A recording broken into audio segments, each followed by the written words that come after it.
Hello, everyone. Welcome back to the Artist's Way, the Creative Workshop with Damian Skinner. I am Max Randolph. Damian Skinner, how you doing, buddy? I'm doing good, man. I'm doing good. I'm obviously excited about this week's, but um, kind of see what resonated, especially after last week. How was your week after our session? Man, it was great. Because it's been interesting to try and take. If it, I have a hard time. I feel like I have like a goldfish where I get full of so much inertia, so much creative juice.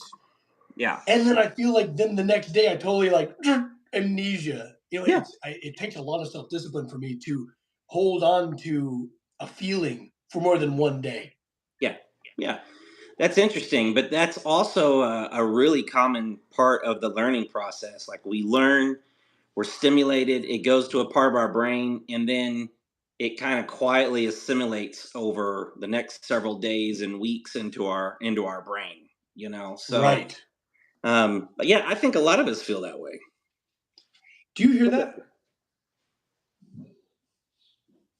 What do you hear Oh, I hear like a feedback, like some type of loop. from me? I'm hearing us like a minute ago. It's weird. Oh, no way. Yeah, I don't know. Anyways, also your audio went down really dramatically. Did anything change? No, I didn't do anything. Okay, all right. Well, let me just get this figured out. Anyways, all right, how Okay. we doing? Well, and this has been a little more finicky, technically speaking, than like Zoom or some of those other things. So I like this on YouTube. I hope they get some of this kind of worked out. It's real touch and go. It is very touch and go. Actually, I would sounds good on your end. Perfect. Well, I'll just turn mine down. Is if hopefully it's just me hearing it. I'll deal Yeah. with it. It's okay. All right. All right. So yeah, you taking that weeks of lessons into your week, into your creative life. I've been finding difficulty in that and just really trying to hold on to Already that frozen. creative Dang. juice. 2 minutes in. Max, can you hear me? Yeah, I can hear you fine. Okay, there we are. You froze up and I couldn't hear you or see you for a few minutes. Oh gosh, what a pain. I Anyways, know. Let's just keep so going. week 9 and 10. Can you hear me? Yeah. Oh my gosh. All right. Can Oh, you am I hear me? still frozen? Yeah, you were frozen that whole time. So why don't we go ahead What and in the jump in world? before something else gets wonky? You ready? Jump in, buddy. Okay. Sorry, man. I don't know what's going on. So last week was a obviously I won't say that it was intense, but it was good. There was a lot there that I think really resonated, around perfectionism and what it is that we're really trying.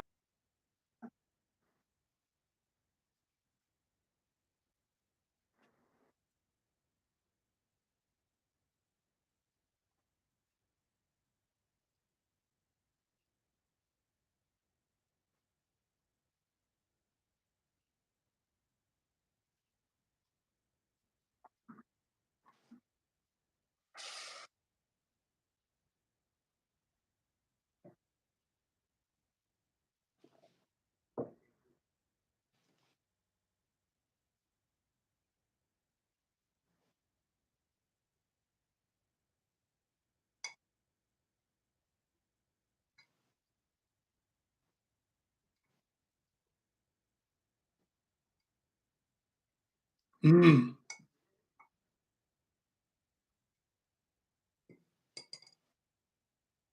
No, I can see you fine.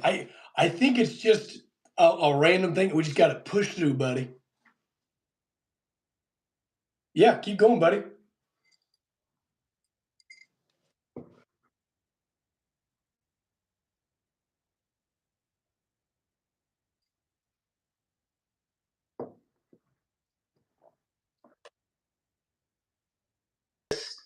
This book is not about teaching you how to do something. This book is walking you through discovering things and gives you tools to discover it on your own. You know, um, for example, let me jump in here. It says we're talking about fear, which you know the subject of fear is really what this whole book is about. I would say this book is how to recover from fear around your creativity. You know, um, right here in the first page, she talks about one of the important tasks of recovering is.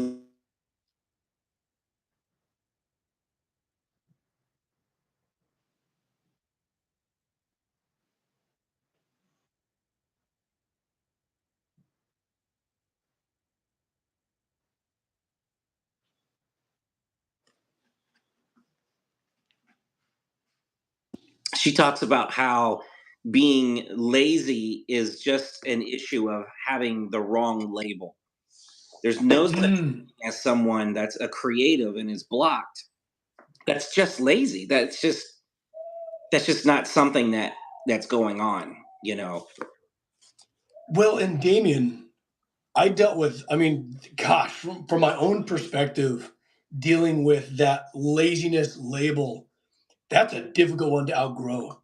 Yeah, God, yeah, that took that took a long time to get over. Honestly, I still accuse myself of being lazy if I have a lot of process to do.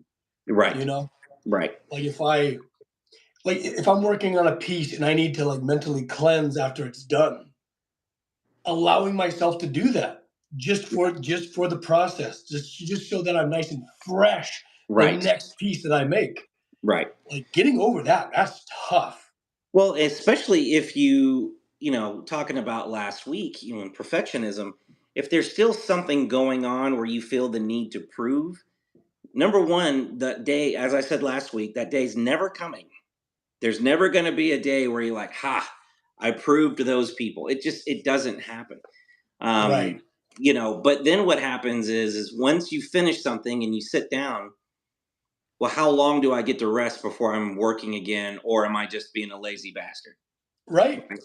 Um, mine, I find it interesting that she goes through, she talks about different labels. And what she's basically saying in this first part of chapter 9 or week 9 is all of these things. They're not lazy. They're not, any of these negative labels we give ourselves, they're blocked. And a blocked person is blocked and doesn't know that they're blocked and is always using different excuses to remain blocked. That's basically what this chapter is about. And so, So now this is fascinating. I don't have a whole lot of experience with this because I was just at a boiling point with creativity and enthusiasm my entire life. yeah, It was unavoidable for me to go and do. But I mean, it's almost constant that people come up to me and just like they will create blocks so that they don't dare to create. yes, You know yes, what I mean? And I yeah, think maybe that ties in with the term shadow artist. yeah, yeah, it does. Okay.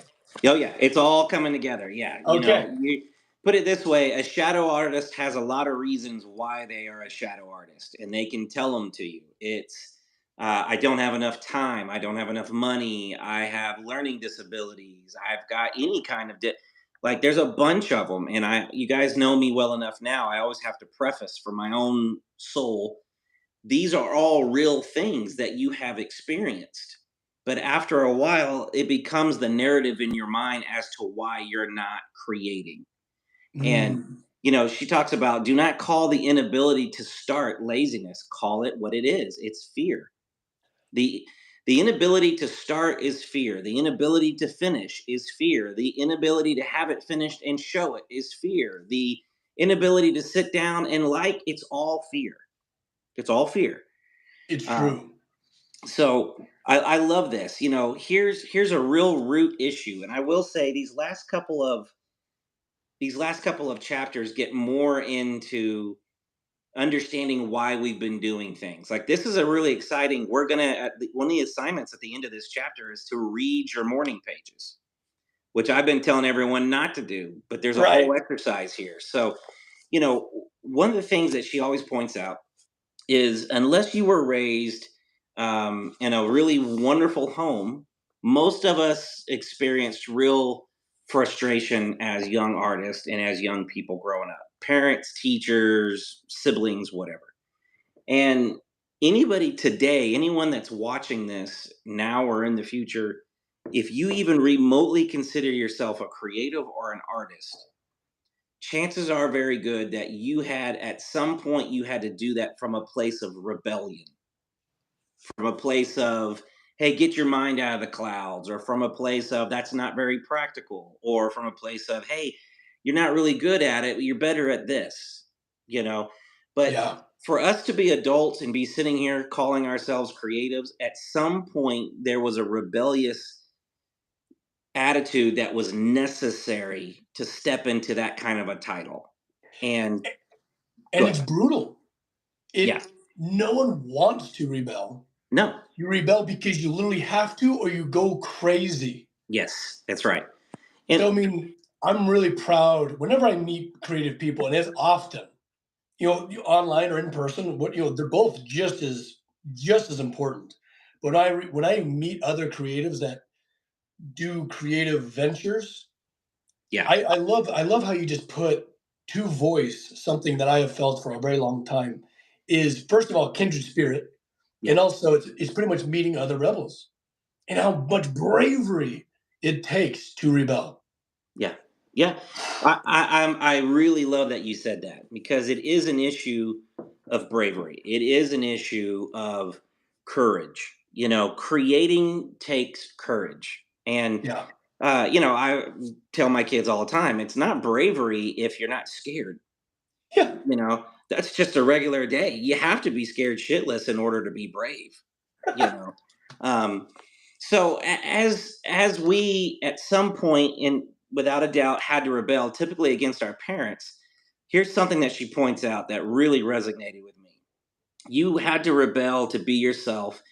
To go squarely against your parents' values means you'd better know what you're doing, and you better be not just an artist, you better be a great artist, because you didn't just grow up, you didn't choose art.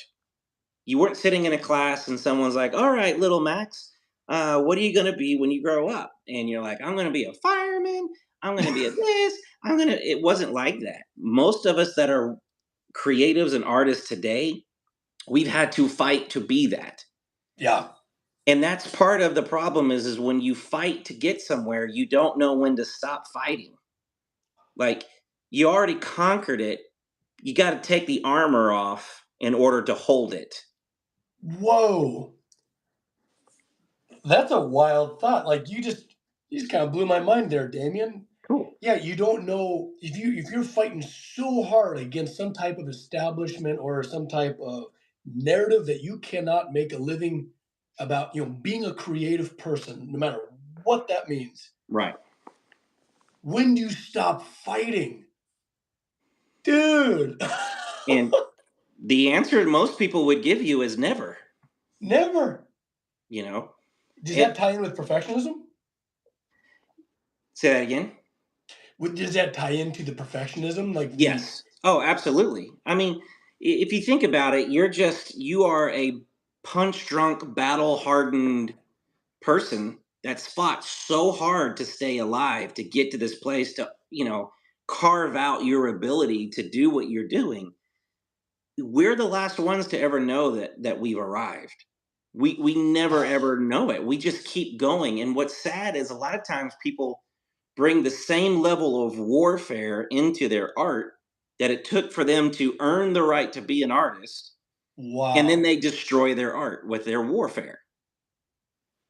You know, you have to take the armor, and this is an analogy I've used for years. This isn't in the book, but there's a time for war and there's a time for peace, right? So if hey, so if you are here and you are working through this book, you are a creative, you've identified yourself as a creative, you are putting out work. I'm sure it's not as good as you'd like, as much as you like, as recognized as you like, but what we're trying to do is figure out why you aren't producing and continuing in a lifestyle of creativity. I'm saying this open to everyone. Oh, It's Damon, you are just dropping bombs right now. Well, and I love that I just love the verbiage that we're utilizing here. It's just like how brave it is to create art, especially because you have to rebel against some type of establishment, either your parents, your school. absolutely. you're just your local culture, Yeah. you know? Yeah. I just, God, man, this is great. And what is that? There's a book. It's not the art of war. It's the war of art, right? Yeah. Yeah. And you have to undone your armor. Yeah. That's great stuff, buddy. I mean, I could go off on that analogy forever, and I usually go at length. Anyone wearing armor, we know. I'm a big Dark Ages military fiend. I love reading, studying. So a lot of people forget that how many knights drowned to death. Because they would fall in water and they can't get up. There were things. Armor is not meant to be worn all day, every day, dude. It's not cosplay armor. It's real. And you're supposed to put your armor on for a reason and take your armor off once that reason is accomplished. We're not taught that. So, what most of us do is we get in that, oh, yeah, I'll show you. And we start raging as an artist. And that energy takes us really far. It really takes us far. It gets us on the journey. And then once we are creating and we're in a safe place, we're still basically like a PTSD artist. We're Yeah, still freaking still out. fighting. Yeah, we're in flight mode, man. Our eyes are all dilated. We're all like adrenaline up. If I don't do this, if I don't do that, that's still that fighting spirit that we Well, never and it's laid down. it's great in a sprint. Yes, God, I totally resonate with what you're saying, Damien. It's great in a pinch. It's great in when you need to sprint, but you can't wear it forever. no, You you wear can't. out. That's right. And so a lot of creatives that once they quote make it, I'm doing bunny ears. I don't know if you can see me or not, but once they make it, whatever that means for them, they burn out right after that. And you would think that's the time that they would just surge, but what's really happening is you are exhausted from the battle. There's Yeah. nothing left. And so let's say you siege this castle, you get this castle, right? That's in your mind. Now you move in, what? Now what? You just keep your armor on and try to just keep fighting and acquiring more land and more success, or do you hunker down and start your world in that space? Some people Right. are just addicted to conquering. Some people are just addicted to kicking walls down and keep A- moving. you Absolutely. know And I would say you could draw a parallel with just like someone with a canvas. They're yes, they're never done, you know, creating these tiny little details. that's right. They're constantly battling their art. That's right. And we said it last week, in a painting, it's not that you're ever done, you find an interesting place to quit. I You loved know, that. I know. And another quote she has. So this is really important. The emphasis of being a great artist for most of us, no matter what we say, really comes from because of what it took for us to be an artist. So if you disappoint your whole family, if you lose a few relationships, if you go without money for years and years and years, and everyone just thinks you're a lazy hippie artist, and you're not putting out art, you feel like a piece of crap. I can remember so many times telling people, I love novelty. I love art that doesn't make any sense and it's just whimsical and it's just there. And Right. I've always respected people that could just come up with something like that, and it's just this whimsical little thing. It's not this whole universe, it's not all involved. Um, and I found myself obsessively thinking about that. And if I was being honest, what I realized after years of obsessively thinking, what's some little thing I could do? I was really just so desperate to have some symbol of success that I Mhm. could show people this is what I've been paying the price for. I Right. still didn't have anything to show for it, in my opinion. And instead of my mind being honest and working with this, I just kind of kept looking for a new form of art that would be faster and easier for me to produce because making full movies take 2 to 3 years. Yeah. And when I got right to the core of it, that was all about just proving to people that I am actually doing something, you know. Yeah. You Um, need the badge. that's right. Yeah. Yeah, exactly. Here's a great quote: "The need to be a great artist makes it hard to be an artist." The need to produce great work of art makes it hard to produce any art at all. Oof. So, none of us got into this to make, hacky, crappy art. That's not what we're after here, you know. But the truth of the matter is we're trying to root out the excuses and the mind games that we play with ourselves that keep us from doing what we love to do.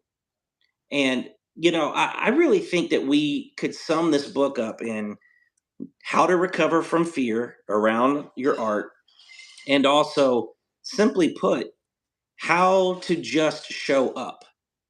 If Mm. I was to distill this, I've taught it so many times. If I was to distill this down, really what we're trying to do is get you to stop thinking about creating and just start creating.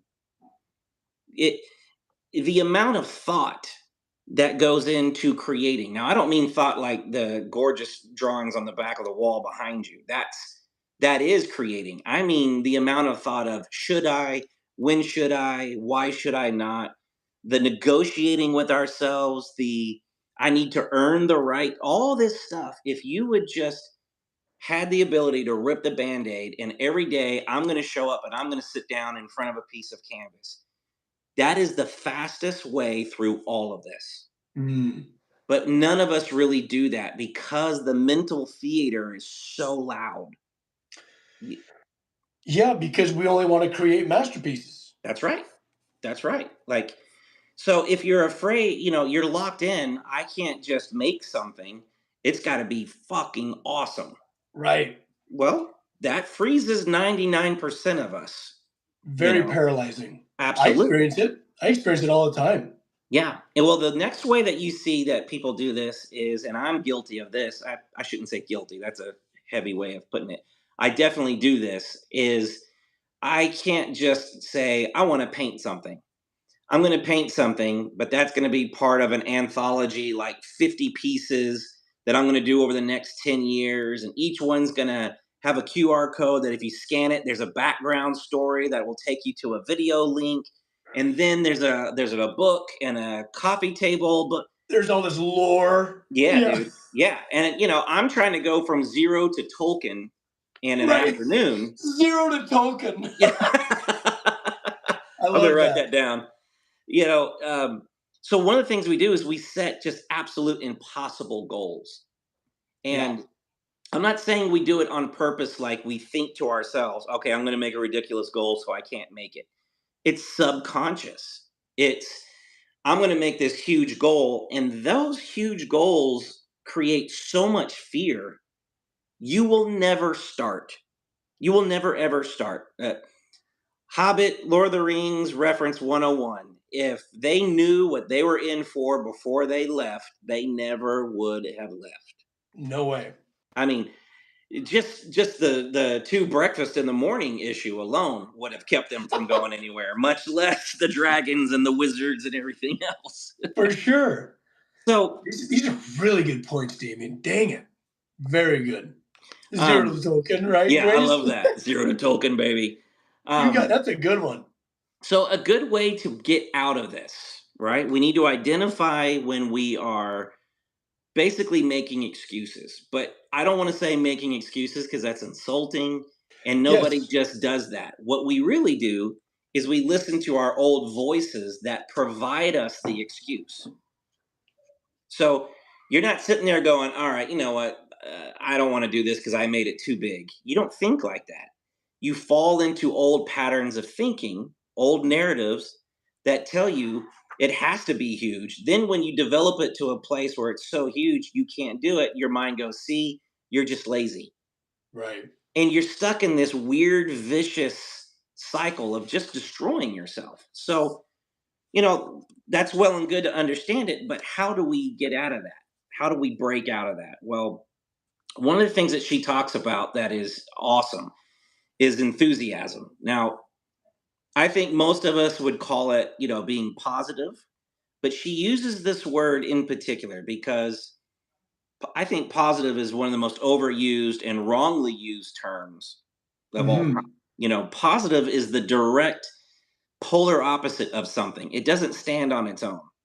There is no positive without a negative, but we're always Right. just talking positive, positive, positive, right? So one of the things, let me read this. Over any extended period of time, being an artist requires enthusiasm more than discipline. Now, as Ooh. I read this, I want everyone to listen to their thoughts because this is going to trigger everyone, everyone. And I'll explain why I think that as soon as I'm done reading it. Over any extended period of time, being an artist requires enthusiasm more than discipline. Enthusiasm is not an emotional state, it's a spiritual commitment, a loving surrender to our creative process, a loving recognition of all the creativity around us. Enthusiasm, from the Greek word meaning filled with God, is an ongoing energy supply tapped into the flow of life itself. Enthusiasm is grounded in play, not work. Oh, Yeah, love that. yeah. So Well, through my the experience, I grew what's up in a that? very disciplined, like you control yourself. Your mind controls your body. Like Right. you control your emotions. Uh, you don't stop working until the job is done. Kind of like that. Very self-regimented. You wake up before the crack of dawn. All of that self-discipline stuff. I was raised that way, and it never made me create. Ooh, and it. Oh, did I, Damien? You still there, buddy? Sorry. Okay, good. So, sorry, you went black for a second. So now, God, I lost my train of thought. Oh yeah, You so grew you up in a you were real in like disciplined, your discipline. mind controls your body. Well, and especially growing up in sports, football, it was about selflessness. It was about just really putting your needs as far back as possible Yeah, so that you can accomplish, that's right. which served me for a time. But then I realized I never made great work through self discipline. Yeah, It was enthusiasm. that's And right. somehow I accidentally stumbled into this realm. Yeah, And I attribute so much of my success through that. But yep, it's so cool to hear it written so well. yeah. Well, I honestly, you are a great example of what we're getting into next, which is this. I love this quote. My cat won't let me read. Hang on. Watch out. Ow. Here it is. Our artist child can be best enticed to work by treating work as play. So here's what has always happened. The reason I said this is triggering for people is we all grew up being told that if you're going to do anything, it has to be by the sweat of your brow. It has to come through massive work, right? Then we love all the stories. Most of our favorite artists, the stories we get are the toil and the making of the first Star Wars and all the hell. And the set got flooded, and we love all these great stories where they're fighting with the elements. And Well, it's super dramatic, right? We like a that's right. dramatic story. It's good storytelling. So that gets lifted out of compared to the guy who's like, well, I'm just going to take a break from this project for a while and then took care of themselves. And then once they felt enthusiastic, they went over. Well, that's not really a good story. No one cares. Like, oh, what? You were mentally healthy and did it the Right. right way? That's not selling anything, right? So we need the turmoil in order to sell books, to sell programs. That's part of what I love about this program is she doesn't in 1 week you're going to go from this to that. There's none of that. It's we're talking about natural organic processes. And those of us that were taught this is a confession of my own that I just learned within the last like 2 years. I've spent so much time knowing that the do it through discipline is not the right way to create. But I get stuck in between those two worlds. Like 1 minute I feel like I just need to go all discipline and just crank out material for the next 5 years, no matter what, and I'll be better for it. And then other times, everything in my soul says that's not right. And then I feel lazy because because I'm literally telling myself, no, don't work hard. That's how I'm hearing that, you know? Yeah. Does that resonate with anybody else that's on, you know? I mean, yeah, I want to hear from the chat. Also, Yeah, me I too. heard someone say a lazy bum. No, Yeah. we're growing out of that. That's right. But yeah, I mean, because I think about like, oh gosh, like if there's something I can't afford and I'm trying to work my way up into something, yeah, I'm just like, I just need to like wake up, boom, I need to get in the shop and I can't leave the shop until this is done. And Right. I'm just gonna bang it out. But if you're building from your heart, your soul, your core from the source, you know, it's impossible. It's unsustainable. It's just like the armor trying to swim around. That's right. You just you can't create from a place of just pure self-discipline. No. You know, the one place that I've never been allowed to teach this book in 20 years, I've taught it in multiple countries. I've taught it in schools, colleges, churches, rehab facilities, I mean, you name it. I've Yeah. taught it in studios. The one place that has turned me down every single time is advertising agencies.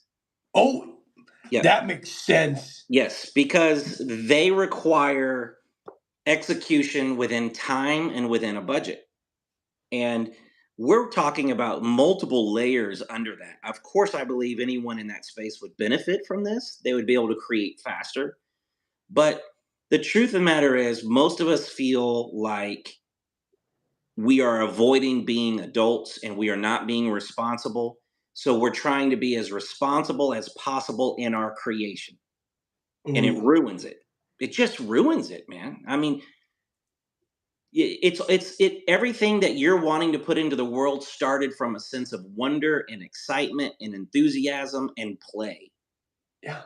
So the more you add all of these other banker logic, attorney logic, engineer logic, farmer logic, football player logic, none of that shit transfers into this space. It doesn't. Well, because like, it's like trying to like have you ever okay, like I think this is gonna tie into many of your points, Damien. Mhm. Now, because like it's pretty much our inner child that is creating this work. Have you ever seen a kid? I mean, I was kind of a weird kid. I kind of did some stuff like this just out of like I found joy in it for some reason, Yeah, the orderliness of it. But like wake up at 5 o'clock, do their tie, shave, and like do all this adult stuff. Take the briefcase, go out the door, yeah, go to school. yeah. I know there's kids out there that will do something like that, but like you can't demand creative output from your inner child by like this regimented, No, almost militaristic no, no, mindset. you can't. You know, put it this way: I have an 8-year-old son. You've met him, Hmm. Ronan. I can demand of Ronan to be on time. I can demand that Ronan goes to martial arts and that he does his best in martial arts and soccer and. What I can't demand is for him to write me a heartfelt letter and draw me a picture of how much he loves me. Mm, And if you'll just sit with that analogy for a second, you'll see how asinine, it just obscene this whole concept is. You're going to bring your little child creator and sit him at a table and be like, dance, monkey, dance, like create beauty. It it's cruel. The yeah, word for it is cruel. It really is. And if think of how much it would destroy my relationship with my son if I told him every Friday at 3 o'clock p.m., I expect a love letter from you of how much I mean to you. That is the approach you're taking with your creation and with your soul when you're trying to do this discipline, hard ass your way through it. And everybody, I love you to death. I know it. I'm speaking to myself. The fear there is that you're just going to find out one day that you're a lazy piece of shit. I'm sorry. That's the fear behind that. It's too hard for you to believe that you were sent and put on this planet, whatever you believe, and that you get to spend your life creating. That's too hard to believe. It yeah, has to be hard. It has to be difficult. I have to struggle. I have to be broke. I have to be alone. I have to be an alcoholic. You got this list yeah, in order to have this wonderful life as a creator. And that's just because you were raised in a capitalistic, business minded world. Call it like it is, plain and mm, simple. Um, so how do we get out of this? Because you can't just combat and sit around in your brain. Your brain's tricky. all it really is doing is keeping you inactive. It doesn't care how it does it. It just needs to ask you enough of the wrong questions that you won't take action, and then you're safe, right? So Yeah. your mind is just like, at all costs, I'm going to keep Max safe no matter what. So, Max, how do you answer this? Your dad said this about you. Your mom said this about you. Your friends are over here. They've already built two houses, and you're da da da, all that kind of stuff, all that theater. Your car's breaking down. Of course it is, because you're a create. All that kind of crap starts leaking in, right? Yeah. So you can't fight it if you just start going, oh, yeah, well, artist way. Well, you're still stuck in a debate and you're not creating. The Right. goal is to not debate and to remember that the all art, all of it, there's not a single ounce of art in the world that is not a process. All art is, it's not that it has, it is a process. I want to say that so we all really hear that. Yeah. We all think that art has an external process. If I'm going to make this book, there's a process to make the book. Art is a process. Was that I something? like that, Jenna. Yeah. Think less, create more. And honestly, that's how this chapter ends. And she says it several times throughout the book. You know, depending on your belief system, you can talk to the creative power, you can talk to God, you can talk to your inner child, whatever works for you. But what she says repeatedly as a prayer, you take care of the quality, I'll take care of the quantity. Our only act of true worship, of true love, of true expression is showing up and putting pencil to paper. That's it. That's all we're responsible. This one might turn out crap. The next one might turn out crap. The third one could turn out great. The fourth one could turn out worse than any of them. The sixth one, the fifth, you're not supposed to worry. You're supposed to just keep creating. Oh man. Also, Damien, you said something that I do not want us to just kind of brush past, but it's like you like let's from creativity itself, from whatever source Yeah. you personally have faith in. Um, you just take care of the quality; they'll take care of the quantity. I love that because there's been moments in my life where I'm like, I'm afraid to create this thing because I don't have anything stored after that. Mm. Like I think like if I create it, then I'll be I'm dried out. up, Yeah. which is impossible. Yes, That's of course. positively poppycock. Right. Of course. But that's, I mean, that's that survivor mindset, you know. I'm not going to eat because I might not have enough food later. Kind of a mindset. It's scarcity, Max. It's a scarcity mindset, Right. instead of believing you're a direct conduit of the great creator, so everything is flowing through you at all times. You have this idea that you earned this one really good idea, and now I'm going to get it out there, and oh my god, how long is it going to take me to get another good idea, right? Right. So that's exactly the adjustment we're trying to make. We're trying to, yes, that's exactly what Re- artist dates are for. Yep. refill the well. Yep. Yeah. And that's what I'm saying. This chapter and forward, you're going to start having aha moments like, oh, that's why I'm doing artist dates or morning pages. These two chapters, I first of all loved them. There was a bit of a grind there Hmm. mid book, Yeah. and that right now I feel like we're over this hump, and We are. now it's just like just bangers. Yeah. Connecting Um, dots. but this nine this nine sorry, week nine Hmm. gave me a whole lot of empathy for my younger self. Yeah. Big A time. lot of stuff that I had to kind of learn, I guess, the hard way and through Yeah. just kind of intuition, Yep. which I'm grateful I learned. But it's just so awesome to see it written by an amazing writer. Well, and also, I'm going to say, I think your involvement in D&D and fantasy and the LARPing cosplay universe that you've been around and you've been in, that I think that is part of how you figured this out. That got you Ooh, playing.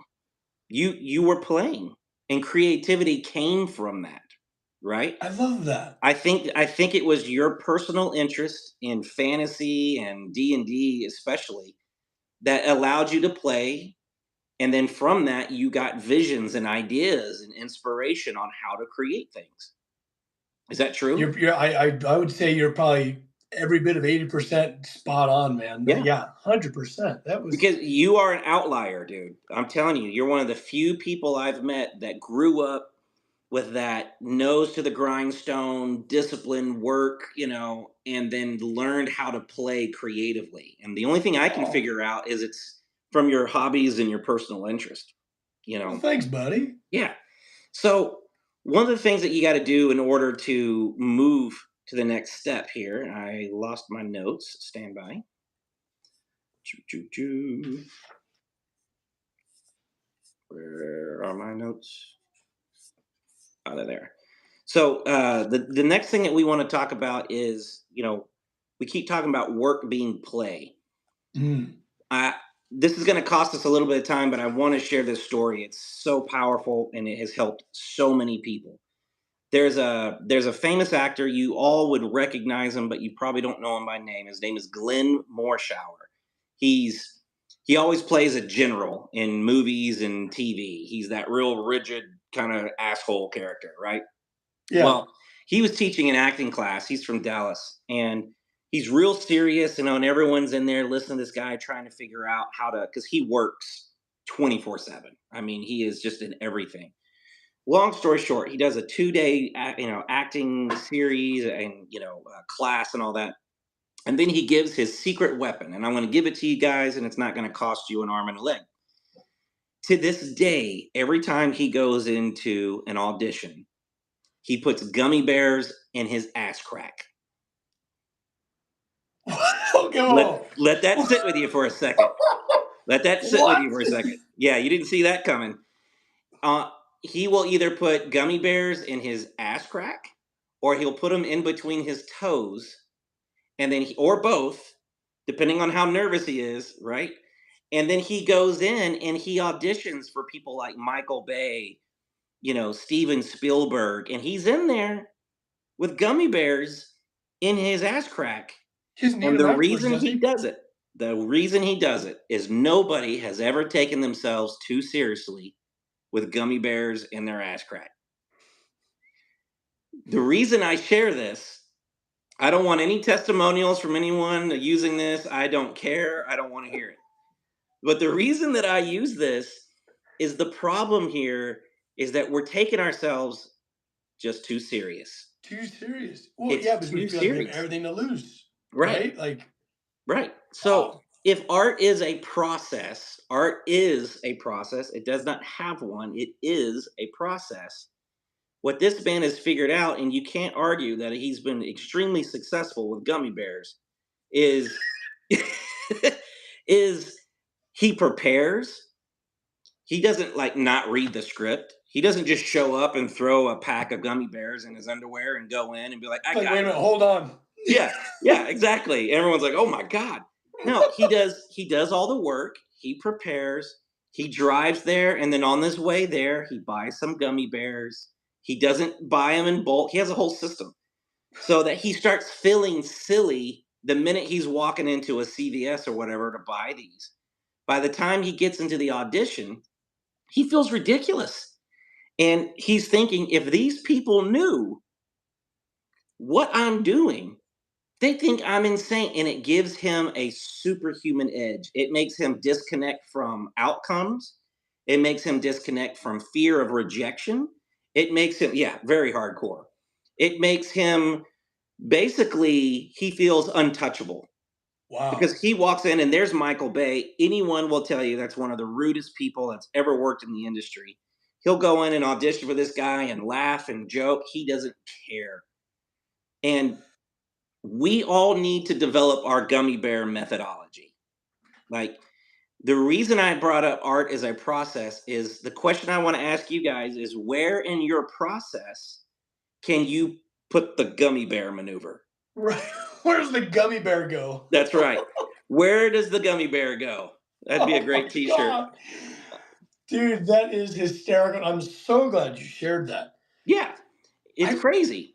It's For me crazy. personally, the gummy bear moment has Yeah. to be uh I don't know. There's no like nerve wracking moments anymore. You know, like when maybe when I'm meeting a new client, Sure. like especially if it's a real big client, I Grace. Oh my god. Yeah, like having to like meet someone new. Luckily, I'm wildly extroverted, so Yeah. I Yeah. I I feel like I have a lot of very natural uh kind of perks. You Yeah. know what I mean? Yeah. Like I feel like a lot of creatives are heavily introverted, so going out into this big scary world and meeting a possible new client is Yeah. got to be terrifying. Because I remember I being petrified back in Yeah. the day. But yeah, I'll have to think of something. Well, Like Genesis is a good example too. Anytime that you're going to show your work to someone, because that's what auditioning is you're going in and showing the work you've been doing for years, developing yourself, and they're going to yeah, look at you and then just be like, and then you find out later whether they hire you or not. It's horribly abusive process. I couldn't imagine. One I refuse to do. I didn't want to be an actor for that very reason. Now, when I'm auditioning actors, I do it in a different way for the same reason too. But Mm. the the reality here is if you can find ways to put some silliness into your process. Now, isn't this interesting? We started this book, several people use the term silly when we were talking about all the first exercises. And then we talked a few weeks ago about watch out for when your mind starts using the term silly. Oh, this is silly. That you're getting close to something. Now we're sitting here going, how do we put more silly into our work? How do You we play? look at that learning curve, you know? Yeah, It's not why do we need to do this? Now it's how do we do it? And everybody that's on this journey, you're going to come out of here with different techniques and different things that you never would have expected. So, putting some silly into your process where it can either be a break and you go out and you do something, or it can be a hidden thing that you put in all of your artwork. I had a comic book friend, I won't name them for legal reasons, that for 16 years drew the human anatomy in his art without people knowing it, kind of like Disney did back in the day. Um, and it made him giggle like a little schoolgirl. For huh. years, he would giggle. People would see his work and he would just elbow me and be like, "Do you see it? Do you Do you see see it? it?" And I'm like, "Is that boobs, dude?" He's like, "It is." He It's was like a totally little boobs. child. He was like a little child. And he was more excited about where he was going to hide the body parts in this thing than he was the actual art. So, Interesting.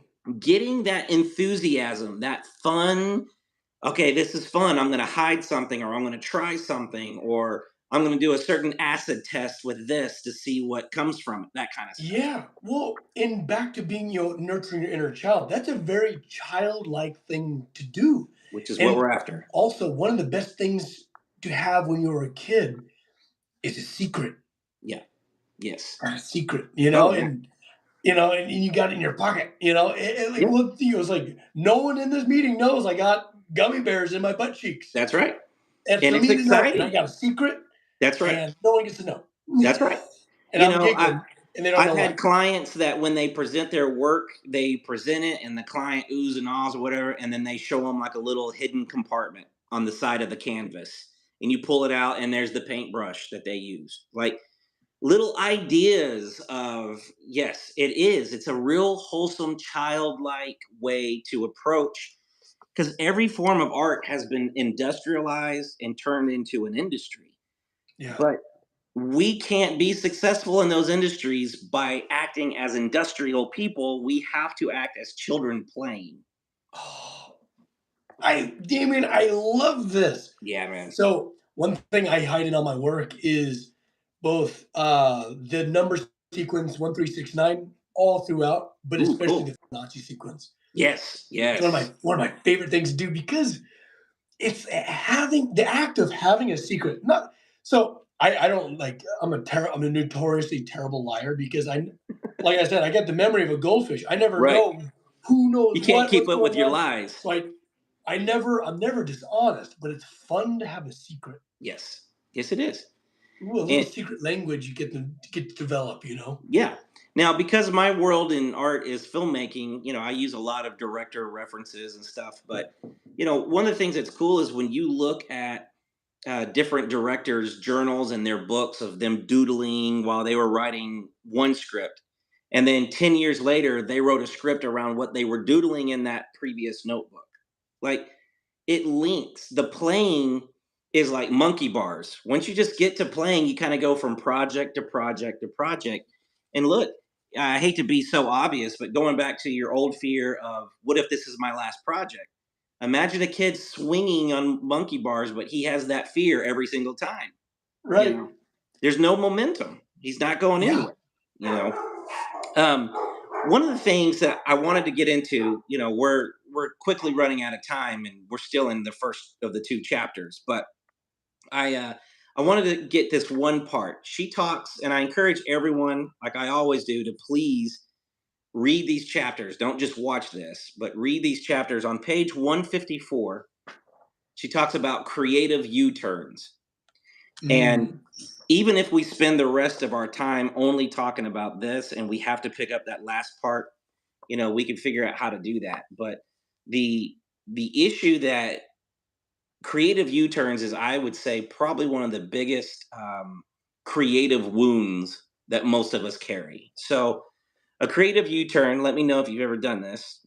That's a joke because we've all done it. Um, you get inspired, you tell everyone um, about that process and what you're going to do and how you want to do it. And then for some reason, you decide to not do that project.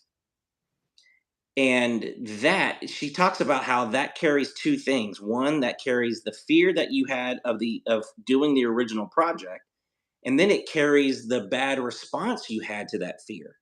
So it's a Mm. double whammy. You got out there, I'm going to do this project. Now I'm not doing it for some reason that you can make justifiable.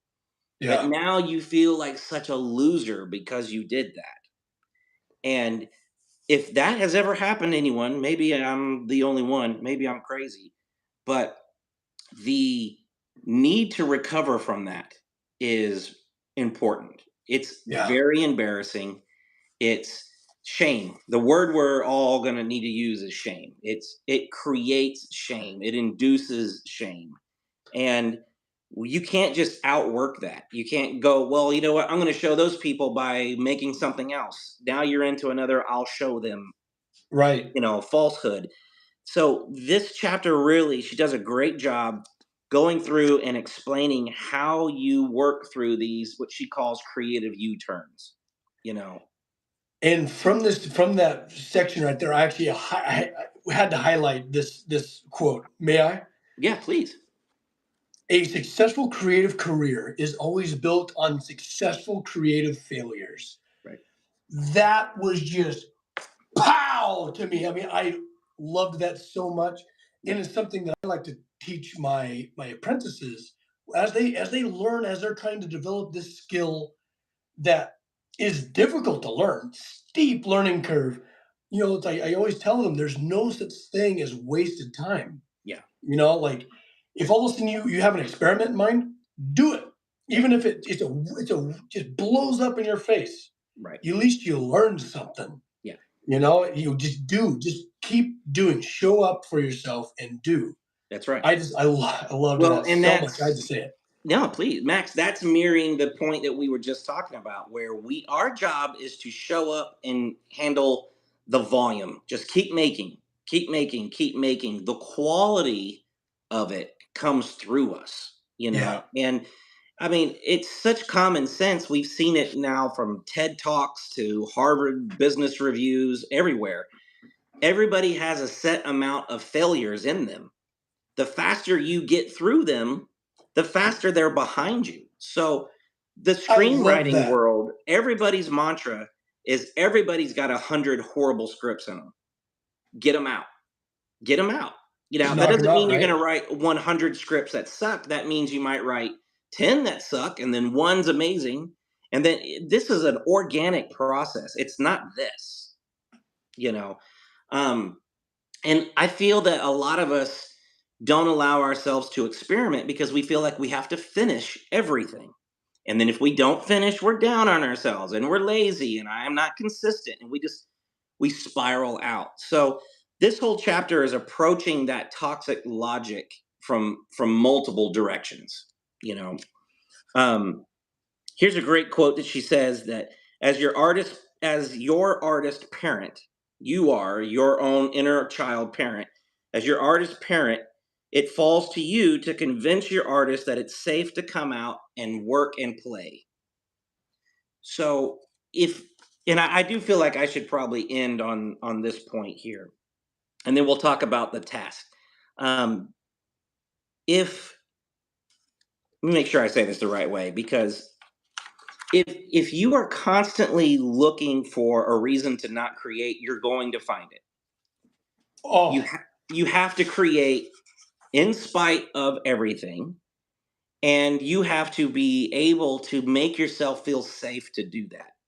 mm, So if you go through times like I have, we all have, where you're lethargic, you're tired, you just don't really feel like doing anything but watching TV and vegging out, you know, and it's low key depression, is yeah. what it really is.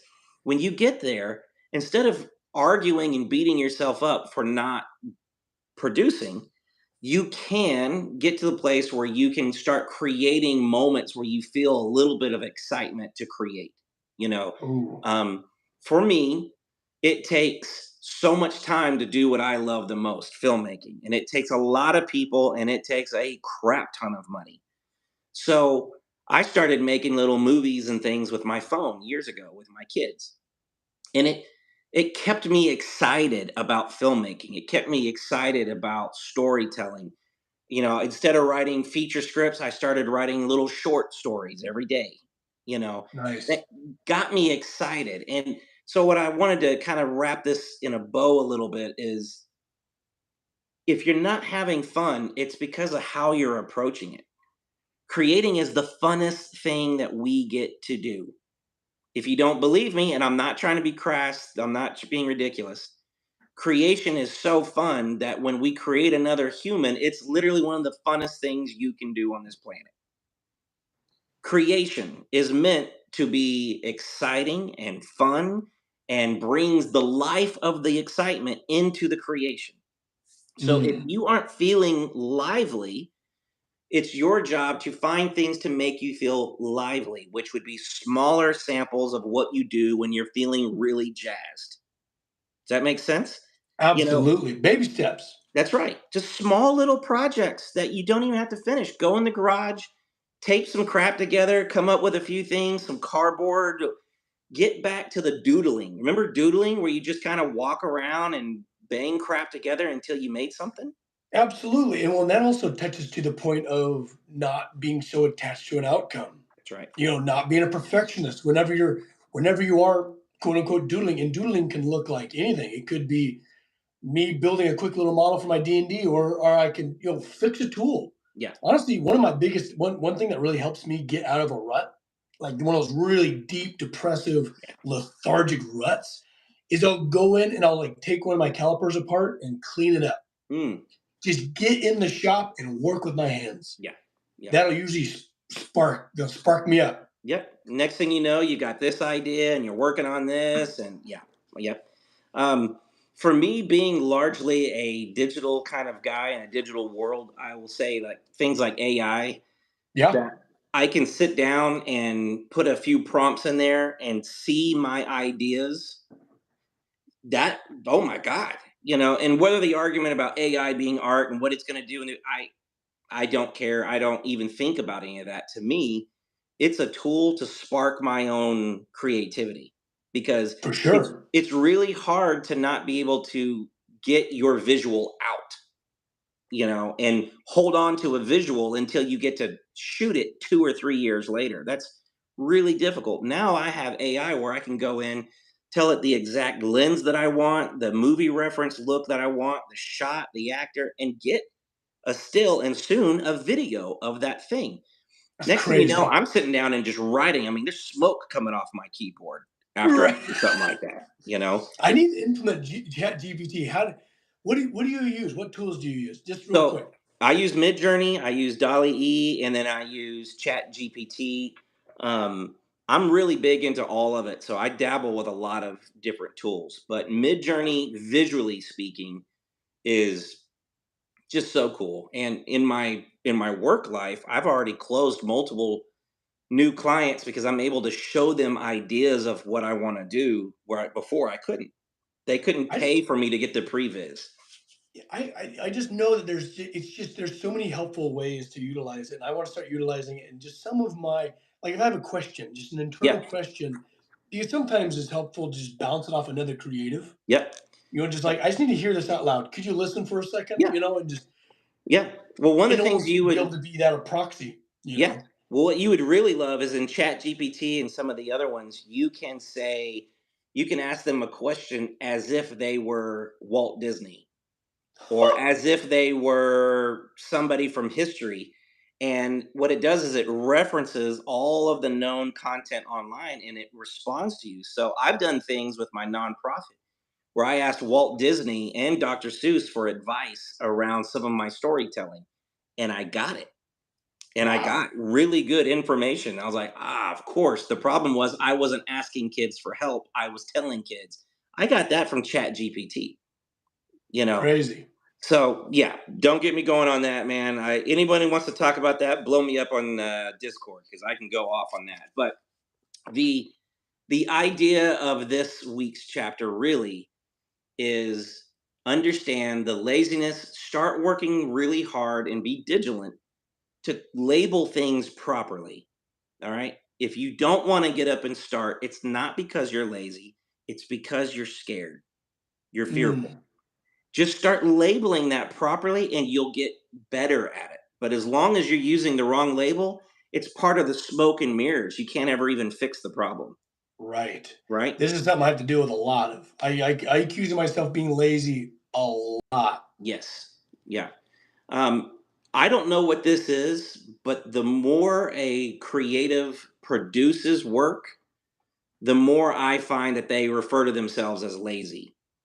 And I think that there's just a nothing's ever enough kind of a vibe. Like, Yeah. I just made this masterpiece, cool, but it's not this, this, this, and this. Yeah. Somehow it didn't fill the void that I thought it would. And now I have to Right. move on to something else. That's right. That's right. Yeah. And what you just said, Max, is I really hope your friends and fans and everybody on here appreciates how vulnerable you are in this because, you know, the truth of the matter, what you just said is the truth. You're trying to fill something with something that you're making. And what's supposed to happen is you're supposed to take what's in you and make something. You've you're talking about two different systems, right? Right. This is going to define me, this is going to frame me, this is going to make me finally be XYZ Right. versus what we want is this is who I am, here's my art, now I put it into the world, right? Mm, um, Anything filling a hole in you should not be coming from something you're producing. It should be coming from something you're understanding and realizing about yourself and life, you know. um, and buddy, there's just a natural connection to I made something great, now my next thing's going to be now my next, and we're always doubling up, right? Like, all right, we're going to double down, we're going to double down, next thing you know we're betting $10 million on black, and right. then we wonder why we don't feel like starting. you know we made it huge because Yeah. so there's so many simple ways to get pulled in. That's why if we could do it at the end of the day, the only real fast way through any of this is the minute you have a thought, you go and you create. Mm. If anyone could ever just do that, they wouldn't need this book, you know um so I know that we had week 10 that we were going to talk through. We might need to add that on. I'm glad we took the time to go into I this am as too. much as we did. um Yeah, we could definitely pack it on the beginning of Next next week. week's for Yeah. sure. Okay. We can do anything. You're the shepherd here. Yeah. Well, the main task, of course, she's got a ton of them on here. um Right. Read your morning pages. I've been telling everyone, hide them, burn them, don't read them. Now it's time. And Ooh. I'm just going to summarize it, but please read her instructions. The idea is she has a way that you highlight different things as you're reading it. And this is on page 160. Yeah. But next week, we'll start with revelations that we got from our morning pages.